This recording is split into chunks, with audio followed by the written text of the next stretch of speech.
Je pense qu'il est plutôt intéressant de regarder autour de nous. Le S&P 500 flirte avec ses sommets historiques, fait de nouveaux ATH chaque semaine.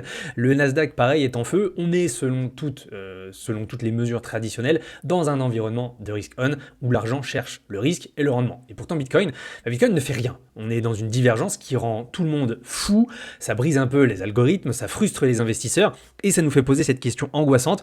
Pourquoi est-ce que ça ne monte pas? Est-ce que justement, on n'est pas en train de vivre un début de bear market? Vous le savez, ça fait maintenant 2 ans que je cherche ces réponses-là dans les données on-chain, pensant justement avoir un plan, mais ce marché quand même nous rend humble. Et justement, c'est peut-être le moment de faire le point si dans cette frustration, eh bien, on passait à côté de l'essentiel. Si Bitcoin n'était pas forcément cassé, puisque quand on regarde, depuis janvier 2025 jusqu'à aujourd'hui, si on avait fermé les yeux, on est toujours sur les mêmes niveaux de prix. Donc pourquoi, finalement, Bitcoin serait quand même pas en train de réussir plus que jamais. Alors aujourd'hui, je vais pas forcément vous partager une prédiction, mais plutôt une thèse, une sorte de nouvelle lecture de ce marché qui expliquerait tout et ça changerait absolument surtout notre manière d'agir et notre vision de ce que ça pourrait donner. Le truc, vous le savez, c'est que cette situation de blocage, elle est un peu la source de notre stress, de notre désillusion, parce qu'on nous a appris à penser en cycle de 4 ans, avec une sorte d'apothéose euphorique que tout le monde attend, mais ce blow off top, comme on dit en anglais, pour l'instant n'est pas forcément arrivé. Et une des raisons qui est soumise ici, et elle est plutôt simple mais assez profonde, c'est que Bitcoin est en train de vivre sa phase d'IPO. Alors faut penser ça, en fait dans le monde traditionnel, une IPO c'est une Initial Public Offering, c'est le moment où justement une entreprise devient publique, c'est-à-dire que c'est pas un échec de sa part, mais c'est la consécration de son succès, c'est le moment où les fondateurs, les premiers employés, les premiers investisseurs de la première heure, justement prennent enfin leur profit, ils ont pris le risque, ils méritent la récompense. Et c'est justement ce monsieur, Jordi Visser, qui dans son dernier article est en train de parler de cette fameuse IPO et pourquoi cette consolidation en fait n'est pas forcément ce que l'on pense. Et je trouve ça assez pertinent ou en tout cas assez intéressant de vous la partager puisque ça corrobore un peu ce que l'on essaie de comprendre dans ce marché, pourquoi tout semble bien aller et pour autant pourquoi on n'arrive pas à aller beaucoup plus haut puisque finalement Bitcoin n'a jamais eu d'IPO, c'est-à-dire que c'est pas une entreprise mais les forces économiques sont pourtant les mêmes, c'est-à-dire que pour la première fois de son histoire, le marché, et ça on en avait parlé dans une précédente vidéo, est assez mature, assez liquide pour que tous ceux qui ont investi, les premiers investisseurs justement, les OGs, comme on dit, les mineurs, les whales de la première heure, eh bien puissent enfin prendre leurs gains. Ce que nous vivons donc n'est pas forcément une faiblesse,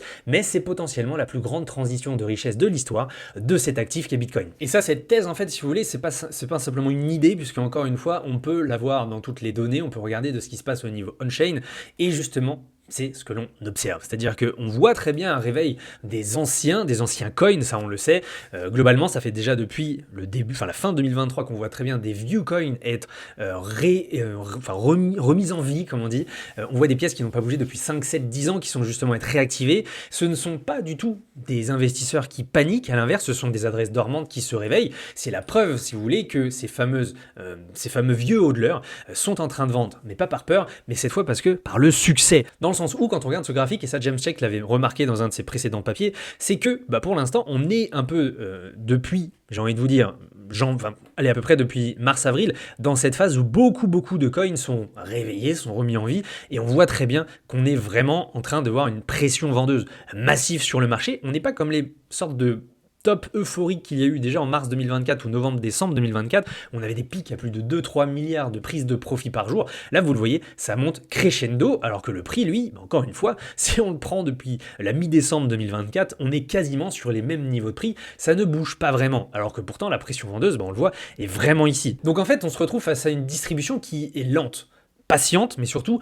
méthodique. C'est-à-dire que le but, c'est pas de vouloir faire effondrer le prix, et surtout, on n'est pas là en train de vendre à des retails qui ont FOMO tout d'un coup parce que l'action du prix a explosé à la hausse. En fait, ils sont forcément en train de vendre intelligemment dans la liquidité fournie par les nouveaux entrants. Ça, on l'a vu également. Comparé justement au précédent cycle, ou même au précédent top de ce cycle, où on voit justement ici la supply des détenteurs long terme qui tout d'un coup diminue drastiquement en l'espace de quelques semaines, quelques mois. Donc vraiment, encore une fois, cette idée de blow-off top, d'euphorie. Nous, en fait, si on l'avait déjà vécu autant dans les 2 premiers tops de 2024, ici on voit très bien que c'est une distribution qui se fait très lentement. Et encore une fois, c'est assez unique dans ce cycle. On a quand même du mal à repérer des occurrences, donc des patterns qui ont déjà été observés dans ce sens-là. Donc encore une fois, on vit quelque chose d'unique et c'est très normal que l'on galère, faut être très honnête, que l'on galère à savoir ce qui se passe vraiment sur ce marché, puisqu'encore une fois, qu'on ait toutes les toutes les types de données, toutes les disciplines de compréhension d'une action de prix, et bien pour l'instant, heureusement qu'on a, j'ai envie de vous dire, les données on-chain pour comprendre en fait, ou en tout cas essayer d'envisager cette thèse comme étant très plausible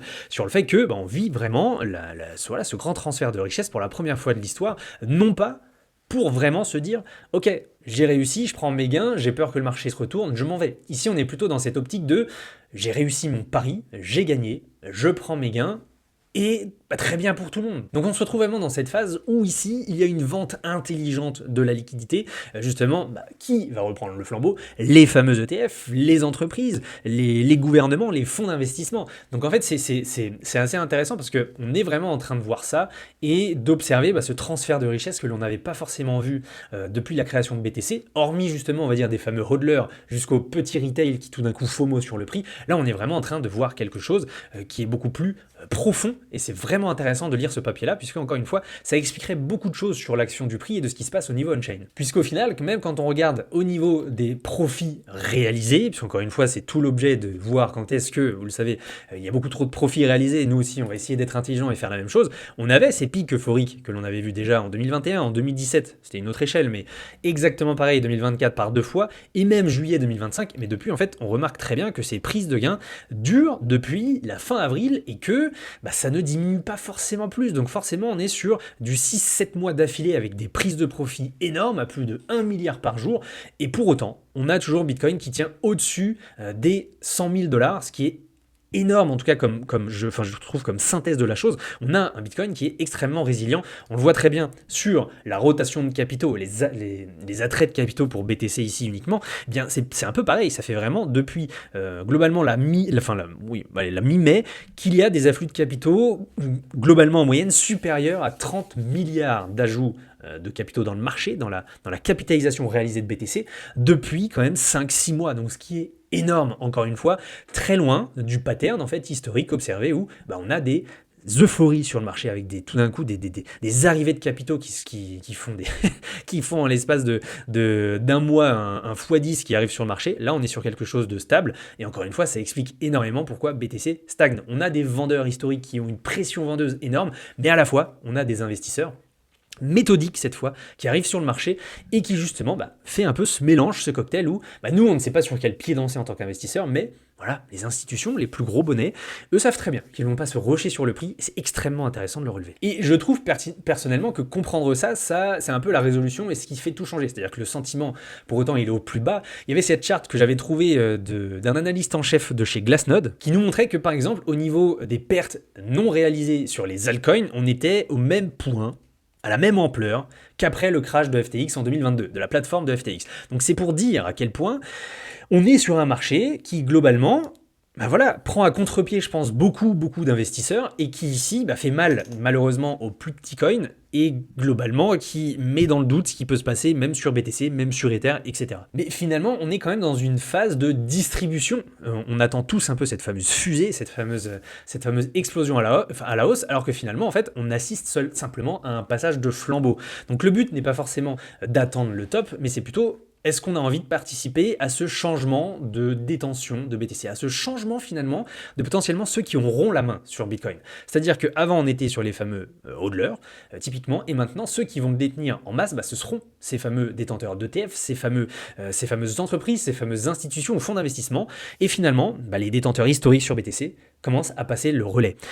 Et nous, on a envie d'être finalement ces nouveaux détenteurs à long terme sur BTC. Donc cette phase typiquement n'est pas, en tout cas elle le dit dans son article, n'est pas forcément le moment d'avoir peur, c'est plutôt une opportunité d'accumulation structurelle. C'est le moment où la priorité de Bitcoin se décentralise, passant des mains de quelques milliers de visionnaires aux mains de millions d'investisseurs. Puisqu'encore une fois, on le voit ici, moi ce qui m'intéresse de repérer, et en tout cas sur ce marché, pour ceux qui me suivent depuis le début, en tout cas quand j'avais commencé les vidéos sur YouTube, c'était vraiment qu'au mois de mars par exemple, avril, lorsque j'ai commencé, le but c'était de continuer de voir de l'apport de capitaux sur BTC. Encore une fois, dès qu'on a plutôt une capitalisation réalisée qui baisse, c'est-à-dire qu'on a vraiment des sorties de capitaux. Quelqu'un a acheté un Bitcoin à 100 000, le revend à 80 000, il y a une perte de 20 000 dollars dans cette capitalisation. Nous, le but, c'est de continuer à avoir de l'apport de capitaux. Et malgré cette pression vendeuse énorme, que l'on subit depuis plusieurs semaines, plusieurs mois, on a toujours une capitalisation réalisée qui augmente d'ampleur environ de 2 à 4% environ, donc ce qui nous montre bien qu'il y a bien des investisseurs qui, peu importe la situation du marché, peu importe les doutes, eh bien finalement ajoutent des capitaux. Peu importe que les vendeurs, enfin que les hodlers historiques sur BTC commencent à se servir de cette IPO pour vraiment prendre enfin leur gain et sortir du marché puisqu'ils ont réussi leur pari, on a ces nouveaux acheteurs qui ici sont plutôt confiants à l'idée de voir BTC bien évoluer à la hausse forcément dans les années à venir et potentiellement sur un terme assez long, et ce qui est vraiment intéressant je trouve là aussi. Alors du coup la question qu'on va se poser c'est comment nous en tant que petit investisseur entre guillemets on peut se retrouver dans ce nouveau schéma-là. Bien, il faut le savoir que déjà de base, vous vous souvenez, quand j'ai commencé ces vidéos, mon but c'était vraiment de vous vendre, entre guillemets, de vous donner de la sérénité et de la confiance dans ce marché qui est quand même compliqué à comprendre. Le but, évidemment, de l'analyse on-chain, ce n'est qu'un outil pour arriver à ça. C'est-à-dire que moi, ce qui m'intéresse personnellement, c'est vraiment de vous emmener, ou en tout cas d'arriver d'un bottom, que ce soit local ou un bottom de cycle, à un top local ou de cycle aussi, pas forcément savoir ce qui se passe dans les 15 minutes ou dans les 4 prochaines heures. Donc forcément, quand on a ce pattern un peu plus long terme qui se met en place, il y a quand même des nouvelles choses qu'il faut prendre en compte. Au niveau de mon framework, donc dans ma façon de fonctionner, il y a toute la partie mindset qui va être du coup beaucoup plus en phase d'accumulation. Encore une fois, on part de l'hypothèse. On va regarder évidemment les niveaux qui invalideraient ça, mais vous les connaissez, je les partage déjà depuis plusieurs semaines, puisque le marché n'évolue pas forcément plus que ça. Le but, c'est d'essayer quand même de se dire que chaque baisse est une opportunité d'arriver dans un schéma de peur, mais d'acheter aussi ces parts d'IPO qui justement sont en train de transiger donc des mains des premiers entrants aux nouveaux, et nous, puisqu'on a envie d'être investisseurs long terme. Encore une fois, mon but c'est d'accumuler le plus de Satoshi, donc le plus de Sats, le plus de parts de BTC possible, pour éviter de tout laisser à ces nouveaux investisseurs. Donc au niveau de mon système, c'est vrai que de mon point de vue, c'est là où je vais activer un peu mon protocole de DCA optimisé. J'en ai déjà parlé sur mon Discord privé, où le but c'est de trouver un indicateur propre qui nous permettra en même pas 1 minute par jour de savoir si on a de quoi investir intelligemment ou non. Et mon plan d'action n'est donc plus un pari sur des simples rebonds, mais vraiment une stratégie pour construire une position solide pour la prochaine décennie, potentiellement, j'ai envie de vous dire, pendant que cet immense transfert de richesse est en train d'avoir lieu sous nos yeux. Donc il faut vraiment se rendre compte que cet événement, à mon sens, et je suis assez d'accord avec cette vision de cet investisseur-là, dans le sens où ça rend Bitcoin structurellement beaucoup plus fort, puisqu'on est sur un actif qui va devenir détenu par des milliers, voire des millions de personnes. Il sera certes moins volatile, peut-être ce qui nous intéressait quand on est arrivé dans ce monde, mais il sera quand même beaucoup plus résilient qu'un actif qui sera quand même détenu par quelques-uns, par quelques grosses whales. Donc c'est la fin du début de Bitcoin tel qu'on le connaissait, et peut-être justement une nouvelle phase qui va arriver sur ce marché. Je vous en ferai une vidéo un peu plus poussée sur ce sujet, justement de ce DCA optimisé. Je vais vous présenter les chiffres dans cette vidéo, je pense qu'il sortira d'ici quelques semaines, parce qu'il faut que je prenne le temps de bien la construire. Pour vous donner une info, c'est vrai que mon DCA optimisé via juste cet indicateur du STH SOPR me permet globalement, là à l'heure actuelle où je vous parle, d'avoir optimisé par rapport à un DCA classique mes entrées et être sur une surperformance par rapport à ce DCA classique sur un plus 22%. Donc ce qui est quand même assez énorme, sachant que encore une fois, le but c'est pas de faire des x10, x20, etc. Je ne vous vends pas du tout une méthode qui n'existe pas, mais plutôt vraiment de optimiser encore une fois ces entrées. On a des outils exceptionnels via l'analyse on-chain qui nous permet de voir lorsqu'il y a des phases de capitulation ou justement de prise de profit massive, et donc autant s'en servir pour savoir quand acheter ou quand vendre intelligemment. Et c'est vrai que grâce à cet indicateur, on s'en sort merveilleusement bien. Je vous sortirai cette vidéo qui je pense vous plaira à beaucoup, donc c'est pour ça, restez bien sûr abonnés à cette chaîne, et si c'est pas le cas, faites-le, puisqu'on a pas mal, je pense, de nouveaux concepts qui vont arriver sur cette chaîne. Là ce que l'on voit pour l'instant, comme vous le voyez, on a des phases de peur, ou encore une fois, comme j'ai dit un peu plus tôt, on s'en sert pour acheter cette peur, parce qu'encore une fois, on sait qu'on achète la panique des récents investisseurs qui justement, on a un prix du Bitcoin qui transige sous leur coût moyen d'acquisition, et globalement c'est ces phases-là qui sont les meilleures opportunités pour acheter du BTC. Regardez ce qui s'était passé ici aussi entre février et fin avril 2025, ou encore ce qui s'était passé tout l'été 2024, on avait ces phases de peur, et ces phases de peur où il y a eu ici en rouge des prises de pertes, donc vraiment des pertes réalisées, des investisseurs qui sortaient consciemment avec des pertes sur le marché, ce sont ces meilleures phases-là pour accumuler du BTC. Donc si on est d'accord avec cette thèse sur le fait qu'on a un changement de paradigme sur le marché, chaque correction potentiellement, sans forcément, et attention, je vais enlever ce mot-là, sans parler de super cycle et qu'on ne corrigera plus jamais, mais ces phases-là sont vraiment intéressantes puisque comme vous le voyez on a des grandes phases de prise de profit ici en vert qui durent pareil plusieurs semaines, plusieurs mois comme c'est arrivé déjà par 3 fois sur ce cycle et on a des phases de quelques semaines qui durent pour des opportunités on va dire très intéressantes pour recharger et c'est exactement ça c'est exactement ce que couvrira notre vidéo sur le DCA optimisé. Pour l'instant, néanmoins, quelles seraient les conditions d'invalidation de cette thèse que justement on est dans quelque chose de beaucoup plus structuré et avec un peu moins de volatilité sur le marché? On a, vous le savez, déjà, on va dire pour repasser dans un schéma beaucoup plus haussier, vous connaissez ma vision là-dessus, on a ce fameux coût moyen des détenteurs à court terme qu'il faut absolument reprendre, encore une fois, à peu près situé sur les 112 113 000 $, donc on n'en est pas très loin, mais pour l'instant c'est pas forcément ça. L'objectif, ça va être de tenir à minima si on devait avoir une plus grosse correction, parce que le marché peut nous la donner, c'est pas parce qu'on parle de la thèse, encore une fois, qu'il y ait un changement de main, que la demande ne va jamais s'essouffler, elle peut très bien le faire, on l'a vu déjà l'été 2024 et le printemps 2025. Le but, c'est vraiment de tenir déjà à minima. C'est 101 000 $ ici, cette bande jaune qui correspond au NVRV min sur le marché, vraiment à cet état, cette phase où les investisseurs seraient au bord de la capitulation, mais pas trop non plus. Donc au moins les tenir. Ce fut le cas déjà par 2 fois sur ce cycle. Le but, si on arrive à transiger légèrement en dessous, pourquoi pas, peut-être aller toucher les 95, 98 000 $ pour vraiment faire peur au marché, mais tout de suite repartir, comme ce fut le cas ici. Et vraiment, si on devait avoir, ça c'est une thèse de James Tech qui est très intéressante, qui disait que si on devait avoir un bear market à l'heure actuelle, en prenant en compte cette fameuse thèse, ce serait potentiellement d'aller toucher le true min price autour des 82 000 $, qui bien sûr ferait mal à beaucoup d'investisseurs. On se retrouverait largement en perte, puisqu'on serait à peu près aux 82 000, autour des 40% d'investisseurs en perte. Mais encore une fois, le but ce ne serait de ne pas aller beaucoup plus bas pour éviter justement d'aller retourner dans le fameux range de 2024. Ça nous donne beaucoup de zones sur lesquelles il faudrait savoir rebondir. Déjà, si on arrive à reprendre cette bande rouge ici aux 113 000, au moins tenir les 101 102 000 $, ce serait extrêmement positif pour la suite. Mais vous le savez, l'objectif, encore une fois, c'est de naviguer sur du moyen terme, de mon point de vue. Tant qu'on ne reprend pas cette bande rouge, on n'est pas forcément dans un schéma aussi court-termiste. Peut-être qu'on pourrait aller voir ce qui se passe justement proche de la bande jaune. Et si jamais on a besoin d'une vraie correction digne de ce nom, qui n'était arrivée, je vous le rappelle, dans un cycle haussier qu'en mai-juin 2021, on avait tenu cette bande bleue. Voilà, vraie correction typique qui nous amènerait encore à un moins 25%, donc ce qui est tout à fait possible, et qui pour autant, vous voyez, ne remettrait pas forcément... Voilà, l'idée du cycle haussier. Par contre, évidemment, on est dans une configuration, comme vous le voyez, on est dans un gros range qui ne bouge pas. Hormis cette grosse correction que nous avions eue au printemps, il n'y a pas forcément une grosse nouveauté. Donc évidemment, le but, c'est de ne pas forcément passer en dessous.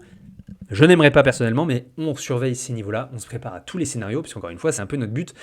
C'est aussi mon but en tant qu'Adrien, analyste on-chain, c'est vraiment de pouvoir prévoir les scénarios, de pouvoir vous en parler, même si évidemment on a envie de rester quand même plus optimiste et plus haussier que ça. Déjà, donc première base, reprendre les 113, la seconde, tenir les 102 si jamais, et bon, si on reprend les 113, on s'occupera à ce moment-là de savoir les niveaux à la hausse, parce qu'on n'est pas encore du tout sur ce schéma-là. Donc en résumé de cette vidéo, on le voit très bien, Bitcoin, voilà, ne fait pas forcément rien, on assiste à une des plus grosses passations de l'histoire sur BTC, on a des milliards qui transigent chaque jour, on a des milliards de dollars qui transigent chaque jour d'une main à une autre, donc c'est extrêmement intéressant, c'est très normal qu'on n'aille pas plus au-dessus quand on voit la masse de profit qui est réalisée sur le marché, et à la fois, on tient les 100 000 et plus. Donc ce qui est quand même positif, on n'est pas vraiment en train de capituler, comme on l'a vu justement en février, mars, avril, lorsqu'il y avait eu d'énormes prises de profit, mais vraiment des pics, on va dire, qui s'étalaient sur plusieurs jours, voire quelques semaines tout au plus. Là, on est vraiment sur un schéma qui se répète depuis plusieurs mois, et pour autant, on tient. Donc pour l'instant, je trouve ça positif. Encore une fois, je ne suis pas du tout conseiller financier, donc prenez ça avec des pincettes, ayez votre propre vision là aussi du marché. Peut-être que vous êtes pro-cycle de 4 ans et que vous vous dites que c'est la fin, et peut-être que cette distribution, bien une fois qu'elle va se terminer, on n'aura plus forcément de jambes pour aller beaucoup plus haut, ce qui se peut aussi, mais soyez prêts vraiment à tout. Le but, et grâce aux données on-chain, c'est vraiment de comprendre cela. On peut vraiment les comprendre différemment, les analyser différemment. Je vous le souhaite en tout cas de vraiment comprendre ici, parce que le but, encore une fois, c'est pas que je vous donne le poisson, mais que je vous apprenne à pêcher, vous le savez. Donc, n'hésitez pas à faire un tour aussi sur mes liens en description, puisque comme vous le savez, vous pouvez rejoindre notre groupe privé qui permet en fait de comprendre ce qui se passe sur le marché là aussi, que ce soit au niveau tradi, comme avec la vidéo que vous avez vue la semaine dernière où j'étais en duo avec Alex. C'est ce qu'on fait en fait toutes les semaines, donc ce qui peut être plutôt sympa. Mais globalement, laissez-moi aussi en commentaire ce que vous en pensez de cette vidéo.